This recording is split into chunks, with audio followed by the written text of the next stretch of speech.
Wanted to provide a quick commentary on a recent study done at McMaster at their Center for Medical Cannabis Research. So this showed that Ontario physicians are still reluctant to authorize medical cannabis. And not surprising at all, because I see that all the time, and it's certainly not just an Ontario issue. All across Canada, still physicians are reluctant, I would say, and certainly globally. I work in countries of Australia, Germany, still the uptake isn't as robust as we would like. And it's certainly not the physician's fault when you think of the fact that it's not taught in medical school. So that is one of the biggest take homes. And I think one of the biggest things we can improve upon is getting this taught at that level.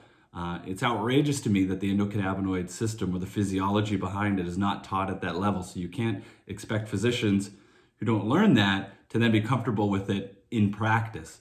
So that's a huge thing that needs to change. And if you are in medical school or even beginning your undergrad degree or even high school in some type of health class, like any of these biology, physiology classes should now contain the endocannabinoid system, at least a couple lectures. The other thing is, it's incredible, this kind of double whammy where you don't have the physicians comfortable to recommend it. So you only have about 5% of docs that do. So your patients are limited to those 5%. So there's a limited access for patients to doctors who are comfortable using cannabinoid medicine. And then again, the cost.